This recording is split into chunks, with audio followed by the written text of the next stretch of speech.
2023 boom or bust candidates. Identifying these guys before the draft allows you to properly understand risk and upside cases. Identifying these guys before the draft allows you to properly understand risk and upside cases with each individual player. These guys could be league winners or they could be landmines. Once you know who they are and where they're going in each draft, you can build out a strategy that either avoids them altogether or incorporates them with players with safer and more predictable floors. Aidan has his boomer bust team. I have mine. We will decide who lands on the official RTM boomer bust team after we discuss our picks. Aidan, I'm pumped, dude. We've been talking about this one for a while. I'm fired up. We've kind of been dropping breadcrumbs on this too. There's been some breadcrumbs along the way. So some of the guys here, the listeners will be able to guess, obviously. Well, let's start with quarterback. And how this is going to approach, we're going to take a quarterback, 2 running backs, 2 wide receivers, a flex at tight end. That's the team here. We might have some honorable mentions. Cool. You give your quarterback, I'll give mine, and then we'll decide who's going to start on the boomer bust team. So this is a guy that we've talked about a ton. Absolutely just like dazzling upside. Rookie quarterback with a skill set that is just, to die for in fantasy football. And that is Anthony Richardson. Pretty big boomer bust candidate, as we've gone over multiple times. Kind of the case for the boom would be the rushing upside alone. I think rushing talent could be a pretty incredible weekly floor for him. On the other hand, I think the assumption is like he's going to clear like 700 to 800 yards his rookie year. So I think like the projections, in my opinion, are a bit lofty for him. I just think the range of outcomes for Anthony Richardson is just so wide. His offensive line is about league average. I'm still trying to process if JT leaving would help or hurt him. I think it would hurt him in terms of wins and losses, but probably in terms of fantasy, this might help him in terms of just like the sheer volume and just like carrying he would have to do. So I'm going with Richardson. I'm really not sure if I'm in or out on him yet, but boy, you could get quite the quarterback at QB 13 with him. So I love this. I think you nailed on it in terms of his variance of play. I think if we're drafting the boomer bust team of play to play boomer bust, yeah, I think play to play, it's going to be very boomer bust, where Anthony Richardson's either throwing a pick or he's throwing a 60-yard touchdown or housing a 40-yard TD run. I think there's going to be a lot of variance play to play. However, I've got kind of a take here because of his rushing floor. I think you might just see a lot of consistent like 17, 18 point outings with him. And it's like if he has a good passing game, all of a sudden here you're looking at like a 25-point game. I don't know. Maybe there might be some really low-scoring weeks. There could be if he doesn't get there with his rushing ability.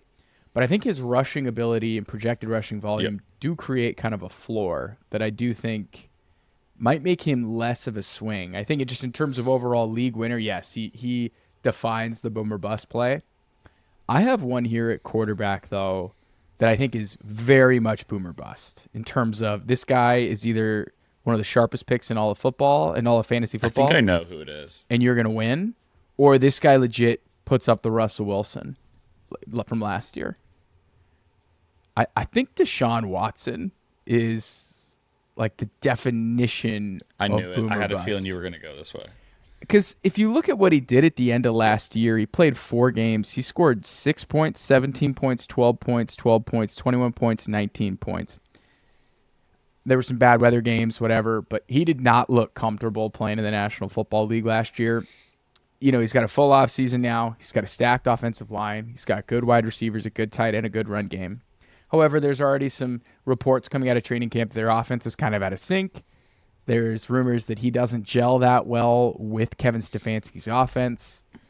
People are drafting him around the same range that they're drafting Trevor Lawrence, Tua, Dak Prescott.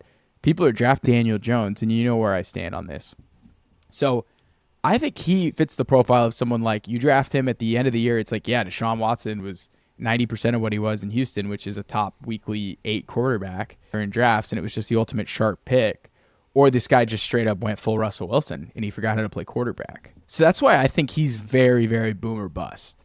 So I'm curious to know your thoughts on Watson versus Richardson for boomer bust. Yeah, I went pretty back and forth on those two. I had a feeling you would go that way too. I honestly thought we might land on Richardson together, but the only other person I really did consider was Deshaun. And to your point, I think Richardson's floor probably makes him less of a bust candidate along with his price tag. You're looking at QB 13 versus QB 10. So you're paying a bit more for Deshaun Watson, probably a slightly lower weekly floor as well. So in terms of like boom or bust in its truest sense, I think Deshaun probably fits that bill more. This was a guy that was like in MVP conversations when he was in Houston, which could be his ceiling, and his floor could just be an absolute disaster, like we saw kind of early on with Cleveland. So I could go either way, but I probably think there's a almost a wider range of outcomes, which is crazy to say for Deshaun Watson this year. I think Deshaun Watson being a top 3 quarterback is probably more realistic than Anthony Richardson. I think Deshaun Watson not even being a weekly Yep. top 12 guy is probably more like likely than Anthony Richardson, which sounds crazy. So I think play to play, yeah, I think Anthony Yeah. Richardson's going to be the definition of boomer bust. But if when you look up, it's going to be like a night. I'm Yeah, on the yeah. Put him thumbnail. on the thumbnail. It's going to be.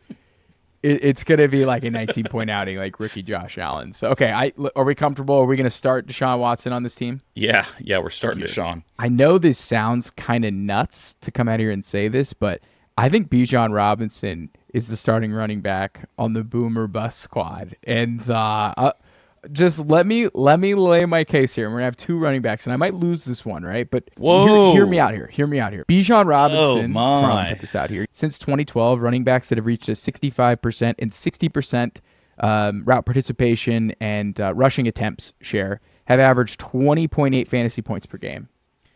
The record of running backs taken in the first 12 picks over the past 10 years has basically been bulletproof. The bust case is he climbs up the draft boards. People take him top 3 overall. They take him over CMC. They take him over Austin Eckler because of the hype. And then all of a sudden you look up and Tyler Algier has a game where it's 50-50 snaps. It could happen by this time, by the end of like beginning of September, with people so juiced to draft him, where he could be the ultimate boomer bust guy.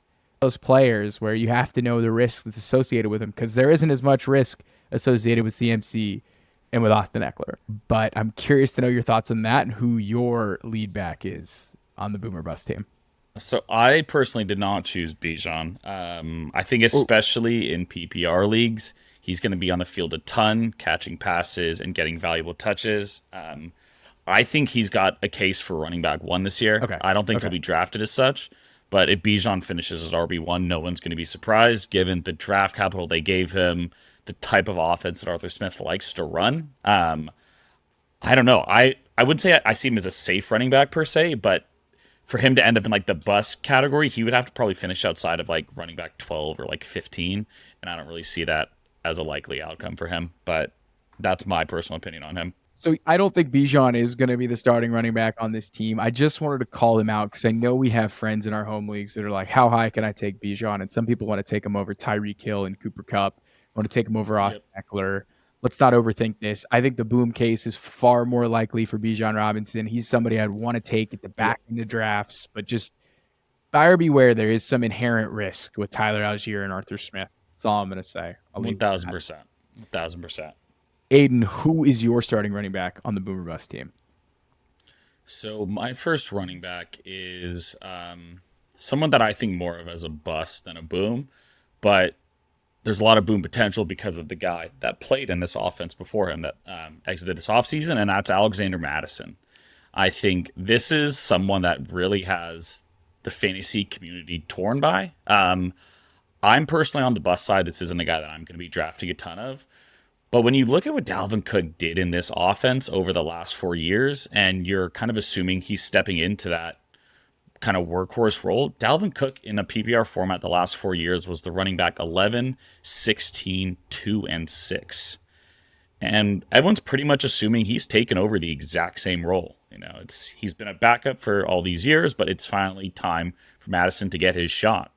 And he's being drafted as running back 21. So you're telling me out of the last 4 years, Cook never finished even close to that, aside from 16 that 1 year. I don't know. I'm not a Mattison fan. I just simply don't think he's that good. I've kind of said it time and time again. Like, good players find their way on the field, and he never really did that. Even with Mattison with shoulder slings and nagging injuries late in the season, it was like this guy was still on the bench. So there's a lot of reasons that you could sell yourself on him because volume is king, especially at the running back position. Like there's not many workhorses these days. You want a guy that's going to touch the ball a dozen plus times, 15 plus times every game, but he could also completely burn you. He could fall flat on his face the first few weeks, and they maybe start working in Ty Chandler. Maybe a guy like Leonard Fournette is still unsigned. Maybe they sign him early on in the year. Like I think he could potentially burn you pretty badly given where you'd be drafting him. Like you're drafting him over guys like James Cook, Rashad White's, like guys that I personally like a lot more.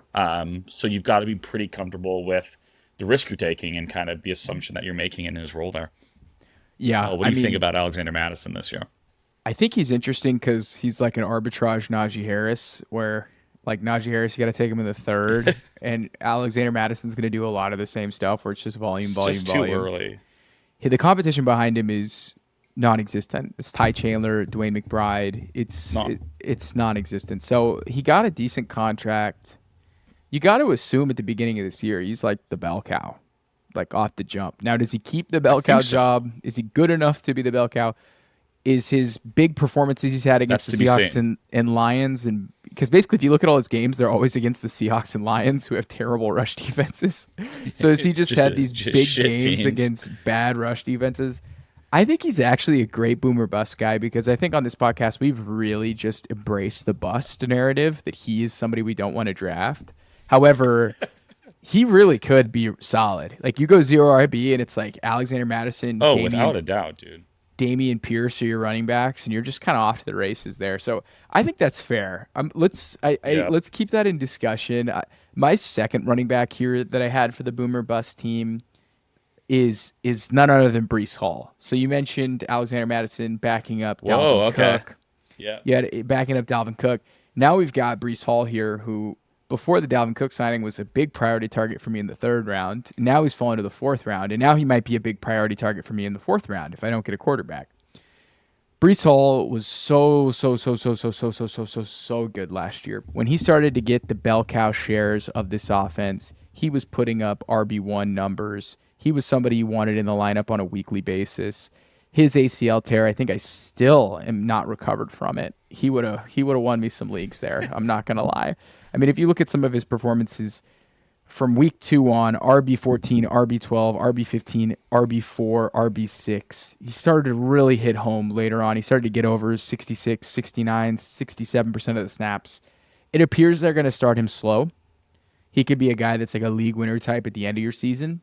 He's practicing. Dalvin Cook is not Yep. practicing, but I don't know. Fourth round with Dalvin Cook. We just talked about how Alexander Madison couldn't get on the field because Dalvin Cook. I don't think Dalvin Cook is like bad. He might not be as good as he once was, but they gave him a ton of money. He's gonna play. Like that's starter money, and Aaron Rodgers He's probably wanted him. he's won what like three Pro Bowls in the last 4 years. Like he's no slouch by any means. That's like it's a problem.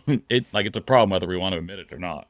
But he's year 7. He started to show a little bit of signs of decline. Usually, He's you don't older recover for when you sure. start to show decline. He's already on a second team.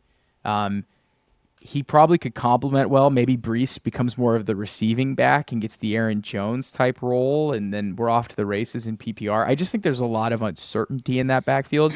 That ambiguity you can bet Without a on, doubt. and maybe by the end of the year, Dalvin's hurt or Dalvin's phased out, and Breece is the bell cow, and you cashed in huge on a fourth round Breece Hall, or he's like in a 50-50 timeshare, doesn't gain the trust of Aaron Rodgers, and never really hits home and basically turns into like a souped up AJ Dillon, and you're getting him in the fourth round. Like there's a lot of variance there that you have to be aware of. Like the boom case is league Yep. winning, and the bust case is like a wasted fourth round pick off of an ACL tear the previous year before. So I think he kind of encapsulates boomer bust to a T. I think to your point, like the last point you made, like I would lean boom here if like there was a more likely outcome of like which one would be like more dramatic because at price now, like if it misses at the fourth round, like you're not really killing yourself at that point in terms of like really beating yourself up with that type of draft capital. Whereas he could easily end up as, a top 10, top 12 Yeah. running back there. So I think there's far more boom potential. But between the injury and Dalvin Cook being added to the backfield, like you just have to keep those things in mind. Like there's outcomes here where Breece Hall, is in a bit of a timeshare with Dalvin. If they're both, relatively healthy and efficient, it's not going to be ideal for fantasy managers. He could be on the wrong side of a timeshare. Like that's what and he might beat it. Yep. He probably will be to start the year. FYI, anyone that drafts Breece Hall, be patient. I think so too. You might have to wait Very 6-7 weeks before you're actually having him in your starting lineup contributing. Who is your RB2 here on the Boomer Bust team? So this is a guy that I know you actually really like. I was struggling to find one that like I really liked, which I think could go a lot of ways here. And this is DeAndre Swift. Kind of the best way that I can think of DeAndre Swift is like this dude is really a box of chocolates. I have no idea what I'm getting with DeAndre Swift this year. Like it's one because of like just like the usage in Detroit was just so bizarre. Like we know this is an uber talented guy. Like the talent was never an issue with this guy. He can run the football. He can catch the football. He's super twitchy, can make people miss an open field. But staying on the field was a bit of an issue, and the coaching staff hated him for whatever reason. So does he carve out the running back one role there, or even just like a really serviceable role in that high-flying Philadelphia offense? I don't know. He's running back 23, so not the cheapest, again, not the most expensive. He could easily have top 10 running back weeks, and he could have weeks where, maybe he doesn't touch the ball 6 or 8 times. It's like I would like to think boom is more likely here, but because of just kind of what we've been accustomed to in Detroit, I don't know what I'm getting here with DeAndre Swift. Like, I could almost go middle, like boom or bust. I have no idea. So I had him as No my idea flex. with this one. I'm starting DeAndre Swift as my flex in the Boomer Bust. So we both have some lap over here with DeAndre Swift. So he's definitely going to be making the team. 6th-round draft pick, DeAndre Swift, bull case.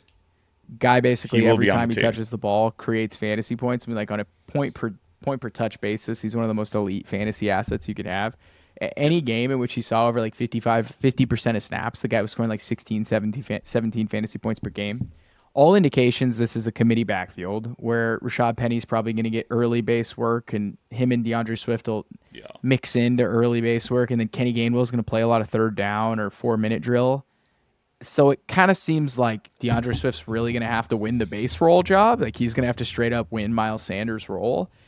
Does he have the body to hold up to that with injuries? With the injuries that he's faced in his career, can he hold up to that kind of workload? Every indication in training camp is he looks amazing. He's the most talented back in this backfield. He's the guy you should be drafting. He's number 1 in ADP. Research shows like he's a fine pick, right? He is on a shy away for a lot of smart people. On this podcast, when we were talking about breakouts, he kind of fit the mold of like that Josh Jacobs, where it's like a guy who's produced consistently in an elevated role or a new scheme.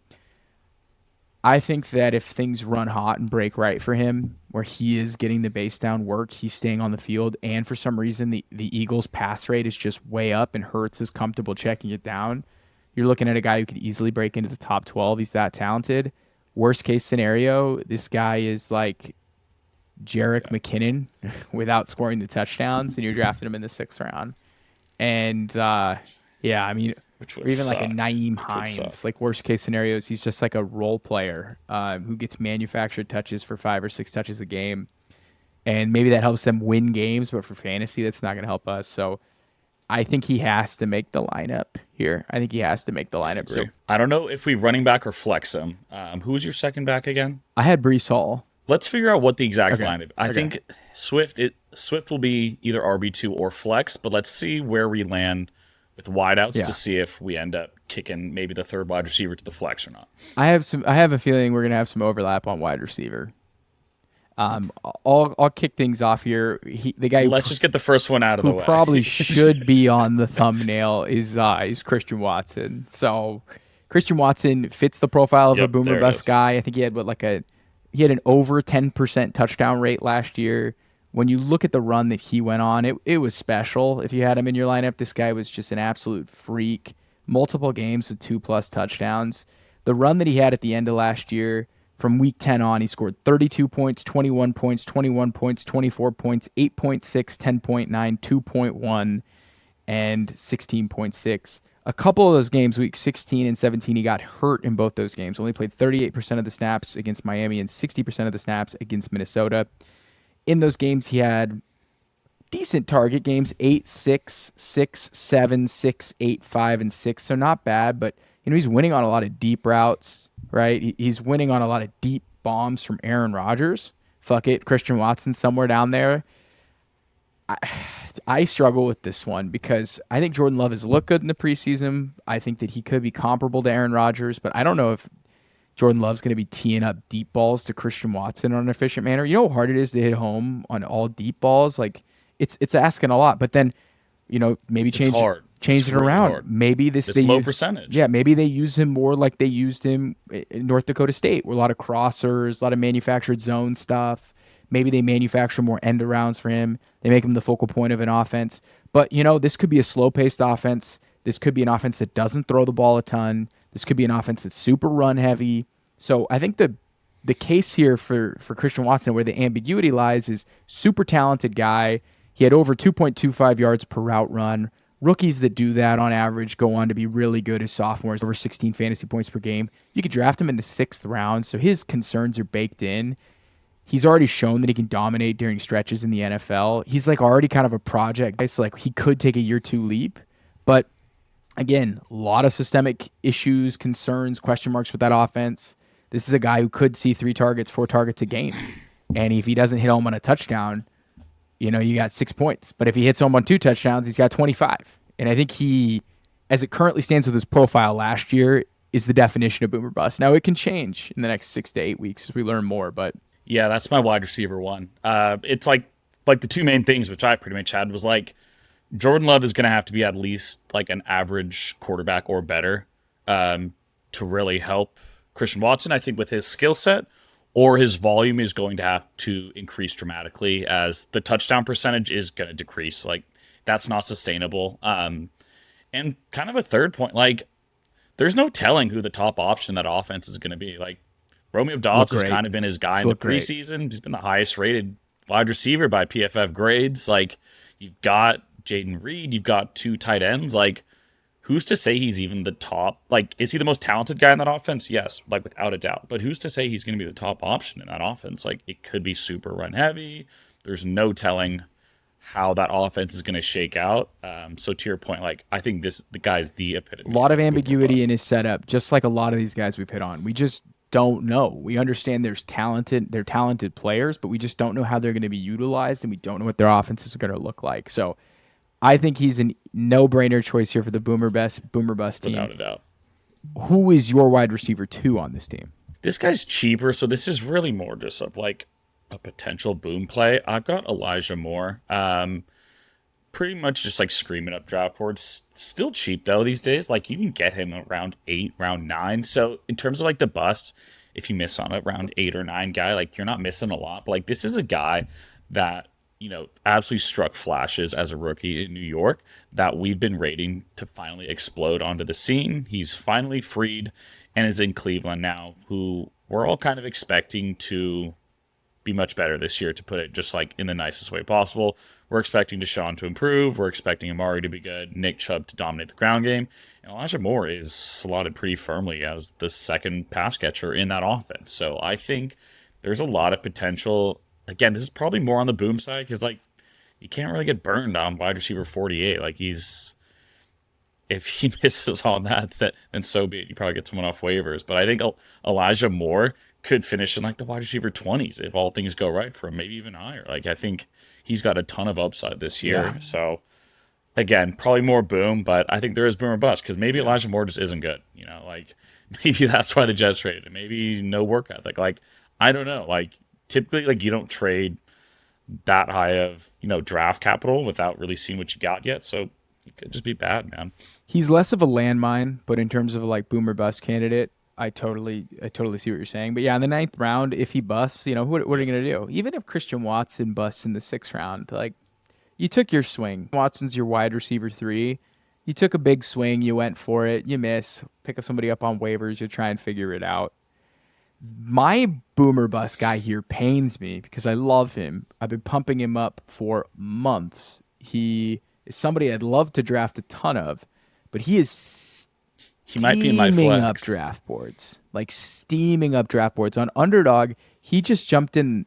I He think he's just in my jumped in the flex. second round. He just I jumped in think the he. second round on Underdog.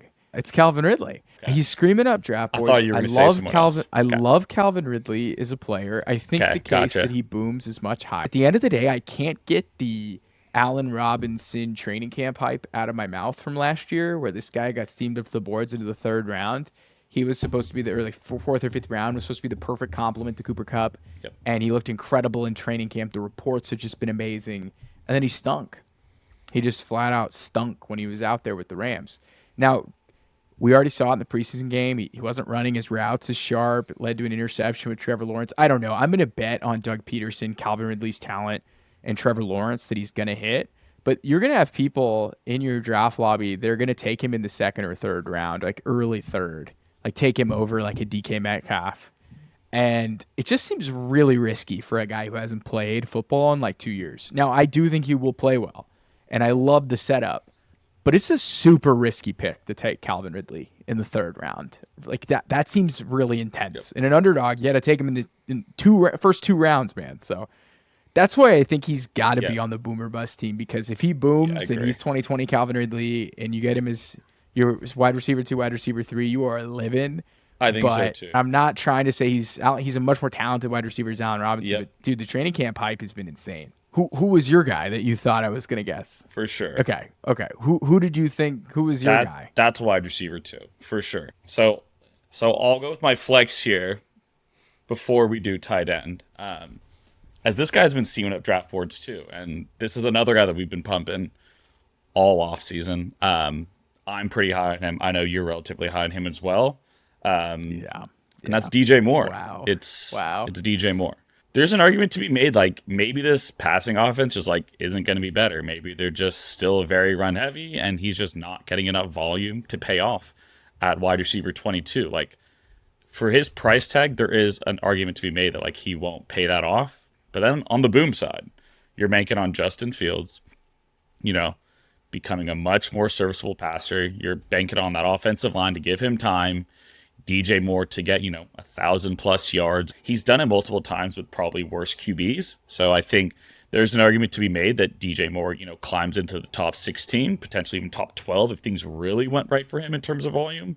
But I think there's arguments to be made on both sides that like I wouldn't kill you for. Like, the passing offense was bad last year. Like they didn't have a serviceable pass catcher outside of Cole Kmet, because he had 7-8 touchdowns.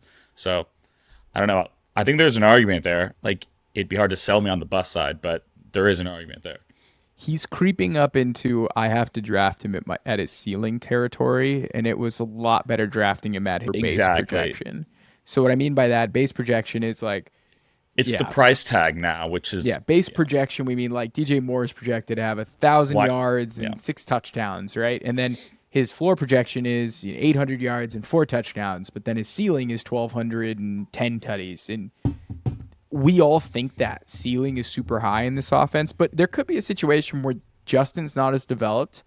He's still struggling, and it's just a super run-heavy 100%. offense.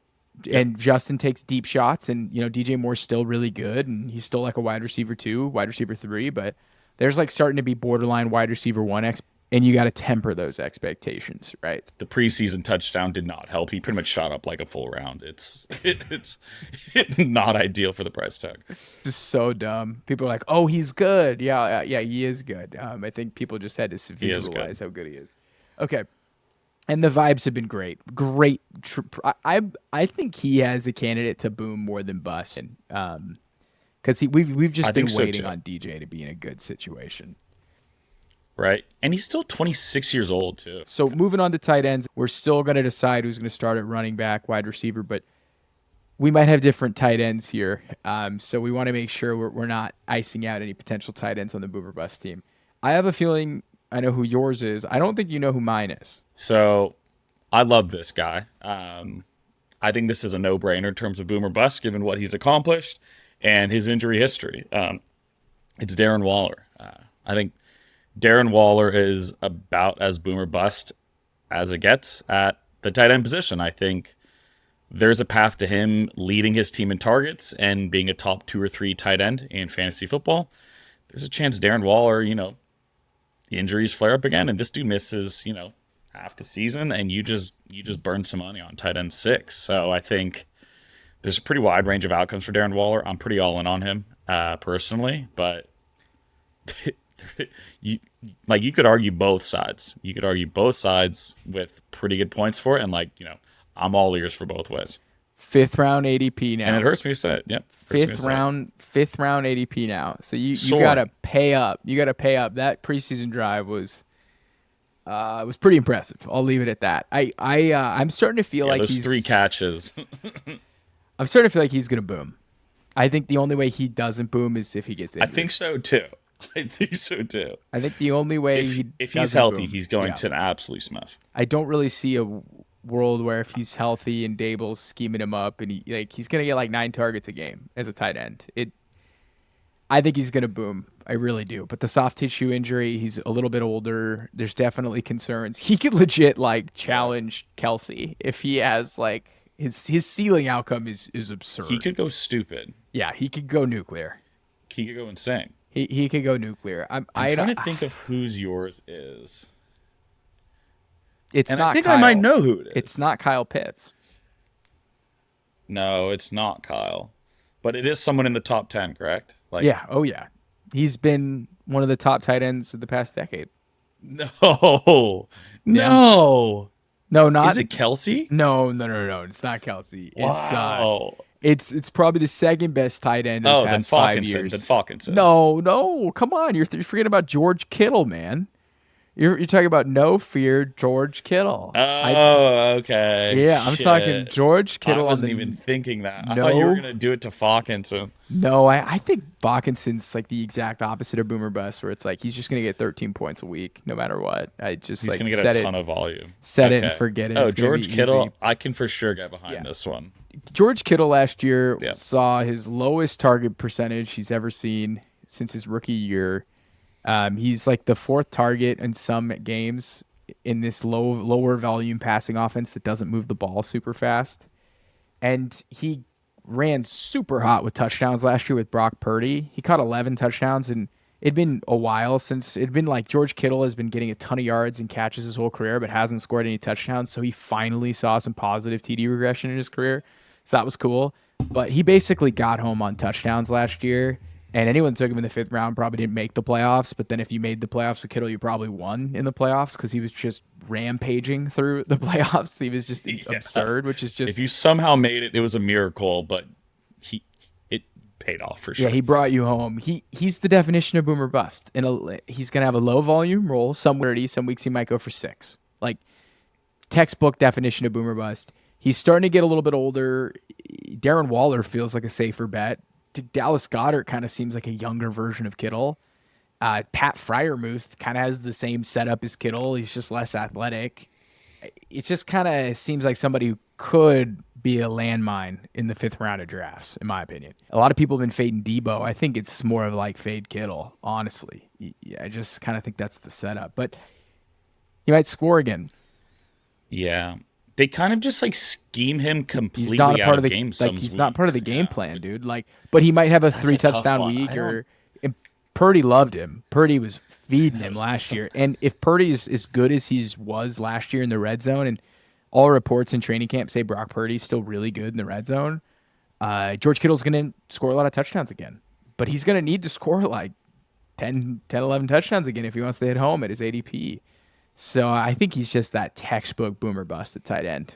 I think Kittle probably makes more sense here because I'm pretty all aboard the Darren Waller train. I think it's just boom. I think it's just boom. Whereas Kittle, Kittle's a guy that I'm more comfortable with in best ball, like you said. But even at his price tag, I don't really want him there either. I'm typically waiting on tight end another 5 or 7, tight ends. It's just I don't really want him there because they just completely take him out of the passing script some weeks, and it's just what What are we doing here? So picking the boomer bust team, we've got Deshaun Watson as our undisputed QB1. We feel comfortable with that. With running backs, we are going through Breece Hall, Bijan Robinson, Alexander Mattison, and DeAndre Swift. So I think Alexander Mattison, we got to get in there. Yep. Right? Okay. Yep. I think Breece Hall needs to get in there. I think so as well. So And is then Swift let's in figure out the flex? flex. Are we flexing Swift? Because at wide receiver 1, Christian Watson is firmly in that spot. Firmly. We have, unless we go with Ridley. I kind of like both of them. So we I go think we can Ridley rule out and Elijah Watson. Moore for sure. Yeah. So I we think go, so. we go Ridley and Watson. So then after that, Yep. we just need to choose between DeAndre Swift and DJ Moore. Yep. Which I think DeAndre Swift more so fits the bill. What do you think? Okay. I think DeAndre Swift fits terms the of bill boomer better bust. too. But DJ Moore's good too. I think so. Okay. I think so. And then tight end, I feel good going with Kittle. Okay, I think so I we go feel with good Kittle. going with Kittle. We're kind of all aboard the Darren Waller train. Okay. I think we're all in on Waller. I think unless he gets hurt. Okay, so starting at quarterback He's for the gonna be boom. awesome. Starting at quarterback for the Boomer Bust RTM team, we have Deshaun Watson.